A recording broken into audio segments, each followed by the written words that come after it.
Bagyong Hagupit nasa loob na ng PAR, bagong low pressure area o LPA na Bataan.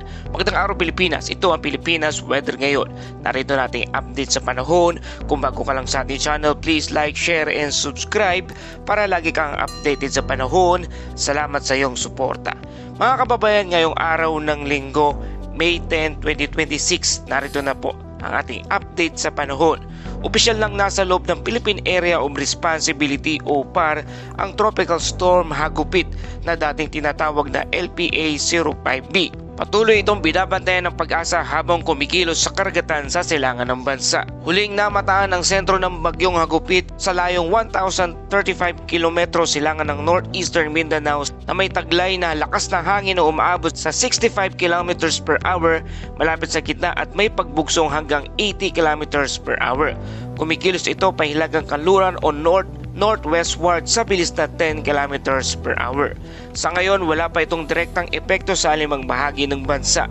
Ngunit dahil sa opsyon nito, sa silangan ng Mindanao, patuloy itong minomonitor dahil sa posible nitong mapalakas ang easterlies sa mga susunod na araw. Sa lagay ng panahon sa buong bansa dahil sa easterlies, makakaranas ang Metro Manila at sa nalalabing bahagi ng bansa ng bahagyang maulap hanggang maulap na kalangitan na may pulupulong pag-ulan, pagkidlat at thunderstorm, lalo na sa pagsapit ng hapon hanggang gabi. Bagamat karamihan ng pag-ulan ay localized thunderstorm lamang, posible pa rin ang biglaang pagbaha, pagguho ng lupa, malalakas na pagkulog at pagkidlat at pabugso-bugsong hangin, lalo na sa mga lugar na makakaranas ng matitinding thunderstorm activity. Samantala, isang panibagong low pressure area o LPA-05C ang namataan sa loob ng monitoring domain ng Pag-asa o TCID. Ayon sa Pag-asa, mababa pa lamang ang tsansa nito na maging isang tropical depression sa loob ng susunod na 24 oras. Gayunpaman, maaari pa rin itong magdala ng makakapal na ulap, kalat-kalat na pag-ulan, thunderstorm at pabugso-bugsong hangin, lalo na sa mga silangang bahagi ng bansa. Mga kababayan, nananatili namang mainit ang panahon sa maraming bahagi ng bansa. Naitala ang pinakamataas na temperatura na 35.6 degrees Celsius bandang alas 2 ng hapon, habang ang pinakamababang temperatura naman ay nasa 26.4 degrees Celsius kaninang alas 6 ng umaga. Dahil sa mataas na humidity, matinding init, inaasahan pa rin ang maalisangang panahon lalo na sa tanghali hanggang sa hapon.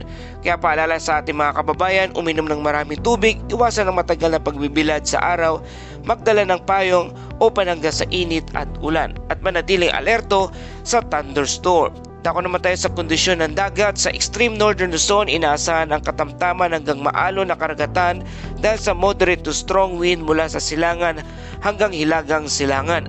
Ang taas ng alon ay maaring umabot sa 1.2 hanggang 2.8 metro ang taas. Pinapayuhan ang maliliit na sasakyang pandagat na mag-ingat sa paglalayag. Sa silangang bahagi ng Luzon at Visayas, katamtaman naman ang pag-alon ng dagat na maaring umabot sa 2.1 metro ang taas. Samantala, sa nalalabing bahagi ng bansa ay bahagya hanggang katamtaman ng pag-alon ng karagatan. Sa ating astronomical information sa Metro Manila, ang araw ay sisikat mamayang alas 5:30 ng umaga at lulubog naman ito bandang alas 6:15 ng gabi. Mga kababayan, kahit wala pang direktang epekto ang Bagyong Hagupit o tinatawag na nating Bagyong Kaloy sa bansa, mahalagang manatiling handa at updated. Bantayan ang official advisories ng Pag-asa, iwasan ang pagtawid sa baha kapag may thunderstorm. Siguraduhin maayos ang bubong at drainage sa inyong lugar. Maghanda ng emergency kit, flashlight, power bank at first aid kit. Ang panahon ngayon ay mabilis magbago, kaya mahalagang laging handa. At dumako naman tayo sa ating Bible verse of the day mula sa Psalms 121 verse 7 to 8. The Lord will keep you from all harm. He will watch over your life.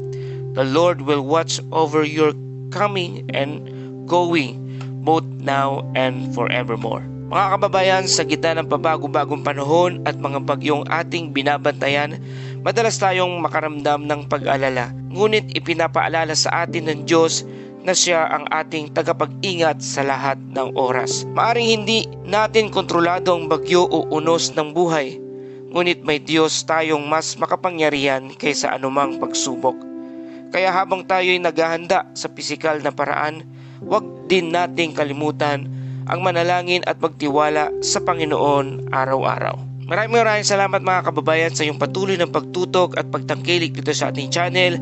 Kung nagustuhan niyo ang balitang ito, please like, share, and subscribe para lagi kayong updated sa panahon. Ito ang Pilipinas Weather Ngayon na lagi nagpapaalala, mag-ianda, mag-iligtas, mag-alerto, ingat tayong lahat.